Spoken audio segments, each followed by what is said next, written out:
Boas-vindas aos ouvintes. Meu nome é Nicole Arruda, sou a apresentadora que vai dar início ao nosso primeiro episódio do PodArc. E hoje vamos falar sobre a arquitetura hostil, um tema controverso e relevante no design urbano, com participações especiais dos arquitetos Giovanna Ávila, Marina Rodrigues, Vitor Pereira e Yasmin Fernandes. Fiquem à vontade para começar. Bom, falando por todos nós, agradecemos o convite e estamos gratos por essa oportunidade de estar falando sobre esse tema que é tão polêmico e realmente muito controverso. Aproveitando, eu vou iniciar falando sobre a definição da arquitetura hostil, que nada mais, nada menos é uma prática arquitetônica que envolve a implementação de elementos ou projetos com o intuito de excluir, desencorajar ou criar algum desconforto para certos grupos de pessoas em espaços urbanos. Geralmente, o objetivo é afastar indivíduos considerados indesejáveis ou indesejados, como pessoas em situação de rua, restringindo seu acesso a determinados espaços públicos. Sem dúvidas, a população mais afetada é a população em situação de rua, que é impedida de buscar abrigo nesse espaço público. Vale destacar que, de acordo com os dados divulgados pela IPEA em 2022, o Brasil possui mais de 280 mil pessoas vivendo em situação de rua.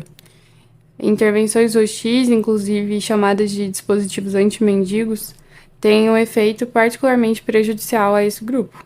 Se a base da arquitetura é o abrigo, e o ofício do arquiteto urbanista é justamente propor esses espaços de bem-estar e acolhimento, impedir o uso dos espaços públicos é definitivamente uma anti-arquitetura. E, embora esse debate no Brasil tenha ganhado força apenas nos últimos anos, essa prática está presente em diversas cidades do mundo afora. Na instalação de cacos de vidro, pedras, barreiras, peças pontiagudas e outros elementos que hostilizam o usuário e reforçam essa mensagem de que o lugar não é para você. Seguindo o conselho da Marina, a gente percebe que a arquitetura hostil, ela não só pode, como ela aumenta toda essa questão da exclusão social. E como consequência disso, tem a questão da marginalização, né, claro, que vem aumentando cada vez mais e afetam grupos bem específicos. A gente pode exemplificar aqui a questão dos sem-teto, né, dos mendigos e etc. Eles são, sem dúvidas, um dos mais afetados, que mais estão à frente disso, infelizmente. Eles vêm encontrando grande dificuldade em toda a sua questão de permanência, 1, 2 noites, ou um dia, o que seja, porque os designs que estão sendo adotados por esse movimento, digamos assim, da arquitetura hostil, dificultam a permanência desse indivíduo, não somente para ele nessa situação, mas como de qualquer pedestre que esteja em algum lugar e precise parar um pouco para descansar e tudo mais. A gente vem percebendo pelas praças, até no campus da faculdade, por exemplo, bancos irregulares para realmente trazer desconforto. A gente acaba percebendo que a arquitetura, infelizmente, está sendo usada como ferramenta de afastamento. O que deveria acolher, abrigar, está sendo um divisor de pessoas, de grupos e excluindo as pessoas. Agora, trazendo alguns dados para embasar nossa apresentação e dar continuidade nela, nós percebemos sem muita dificuldade, sem alongar muito a pesquisa, já que é um assunto bem pertinente nas mídias brasileiras, que o Brasil vem enfrentando um grande déficit habitacional. Por volta de 2019, a Fundação João Pinheiro fez o levantamento e concluiu que por volta de 5,8 milhões de moradias se encontram em déficit. Pessoas que estão sendo despejadas ou vão sair ou não estão com condições de continuar, ou pior, não tem onde ir, onde ficar. São condições precárias de vivência. Quando tem vivência, quando tem permanência em algum lugar, são números muito alarmantes. E isso reflete totalmente a questão da falta de planejamento urbano. Muitas das vezes a cidade cresce, porém ela cresce sem controle, sem planejamento. E isso resulta no quê? Nas invasões em áreas impróprias, em áreas perigosas, que nos traz deslizamentos e tudo mais, falta de saneamento básico e etc.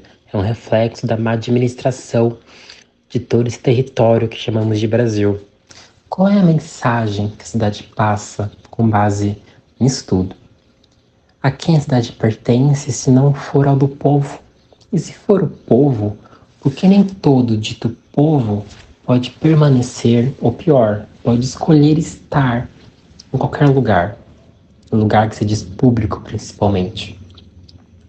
É um assunto que vem sendo debatido há muito tempo, sempre está nas mídias, principalmente com toda essa questão do déficit habitacional, né? E como consequência, o despejo, a questão da moradia precária, dos moradores de rua e tudo mais. A falta de tratativa das vias públicas, a falta de tratativa das calçadas, praças, espaços públicos no geral, acaba deixando muito mais difícil a permanência externa de algum estabelecimento. Se dá mais ênfase a espaços privados de uso público, como shopping, que, querendo ou não, traz uma pressão de consumismo por estar naquele local. Nós somos reduzidos a consumidores, onde quem não compra nada não é bem-vindo.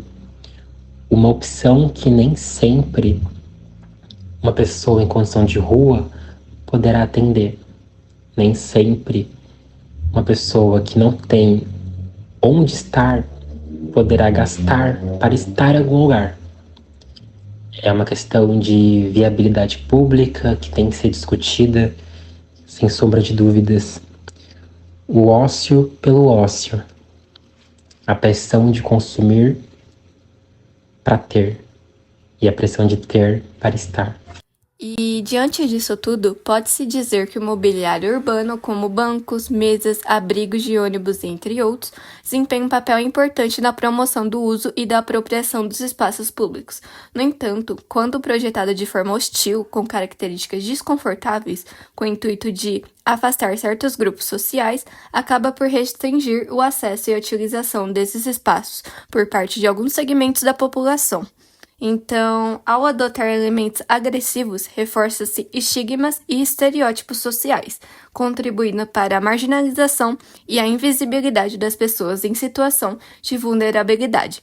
Como, por exemplo, para evitar tal desconforto, recomenda-se, de fato, bancos sem divisórias, eliminar o uso excessivo de grades e cercas, calçadas com superfícies lisas, adotar também fontes de água potável, sanitários públicos acessíveis e gratuitos e dentre outras práticas. Aproveitando a conversa, é interessante falar que o arquiteto e urbanista dinamarquês Jan Geff, há mais de 50 anos, investiga os impactos negativos do modernismo nos municípios e atua para provar que é possível fazer localidades melhores, independente do seu tamanho. E no livro lançado por ele mesmo, reúne critérios para alcançar um planejamento urbano mais humanizado e levar mais gente para a rua, como, por exemplo, proporcionar locais para caminhadas sem obstáculos e acessíveis a todos. Proteger os pedestres a partir do design e da arquitetura e criar zonas atraentes para os indivíduos sentarem ou ficarem são outros itens apontados no livro. Instalar mobiliários urbanos que permita que as pessoas conversem, oferecem vistas interessantes e lugares bem iluminados são outros princípios que integram a lista. Além desses, Geff frisa também a importância de projetar para os indivíduos e não para os carros, e de oportunizar experiências sensoriais positivas utilizando boa arquitetura, materiais de qualidade e mais verde nos municípios. Mas é claro que apenas isso não seria o bastante para resolver tal problemática, pois a raiz do problema está na pobreza, na marginalização e na falta de moradia digna. Tirar pessoas vulneráveis do alcance de vista não resolve tais problemas. Pelo contrário, aprofunda ainda mais a desigualdade urbana. É interessante mencionar que os elementos hostis na arquitetura são sinais de aparofobia, que é a aversão aos pobres. E ela é revelada, dentre outras formas, pelos obstáculos físicos que afastam quem vive nas ruas da própria cidade, deixando essas pessoas cada vez mais marginalizadas. Pois a pobreza é muitas vezes relacionada, no imaginário brasileiro, ao caráter. É assim que justificam essa fobia, esse preconceito, que divide cada vez mais a nossa sociedade e promove desigualdade. Uma cidade mais igualitária e harmoniosa é um desafio complexo, que exige o enfrentamento dessa fobia em diversos níveis e áreas de atuação. É necessário um compromisso coletivo que demanda a participação ativa de governantes, planejadores urbanos, arquitetos, ativistas sociais e cidadãos em geral, para priorizar políticas públicas que abordam as causas da pobreza e da falta de moradia. Isso inclui desde a oferta de habitação acessível até programas de apoio social. Somente assim será possível transformar as cidades em espaços verdadeiramente inclusivos, de uma arquitetura hostil para uma gentil. Diante de tudo isso, é necessário o esforço para que as leis que já existem sejam aplicadas, como a Lei 488 de 2021, que veda o emprego de técnicas de arquitetura hostil em espaços livres de uso público. E promulgada pelo Congresso Nacional, a Lei 4.489 de 2022 diz, abre aspas, promoção de conforto, abrigo, descanso, bem-estar e acessibilidade na fruição dos espaços livres de uso público, de seu mobiliário e de suas interfaces com os espaços de uso privado, vedado o emprego de materiais, estruturas, equipamentos e técnicas construtivas hostis que tenham como objetivo ou resultado o afastamento de pessoas em situação de rua, idosos, jovens e outros segmentos da população. Fecha aspas.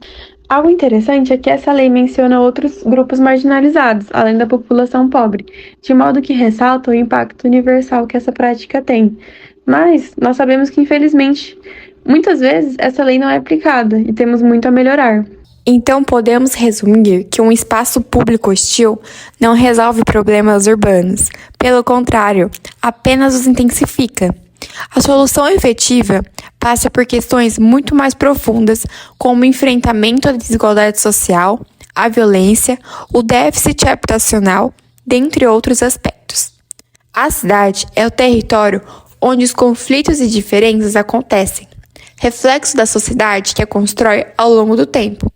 Se a cidade é violenta e segregadora, é provável que a estrutura social também o seja. Realmente, nossas cidades estão mais preocupadas em esconder os conflitos do que em solucioná-las. Isso nos faz lembrar dos grandes paredões construídos ao redor de condomínios da elite, para proteger quem está de dentro e segregar o que estão fora. Mas isso é assunto para o nosso próximo episódio, pois estamos chegando ao fim. Aos nossos convidados, muito obrigada por compartilharem seus conhecimentos conosco. E a vocês, ouvintes, obrigada por nos acompanhar. Esperamos que essa conversa tenha esclarecido um pouco mais sobre o impacto da arquitetura hostil e a importância de pensamentos em alternativas mais inclusivas. Não se esqueçam de seguir nosso podcast para mais episódios sobre arquitetura e urbanismo.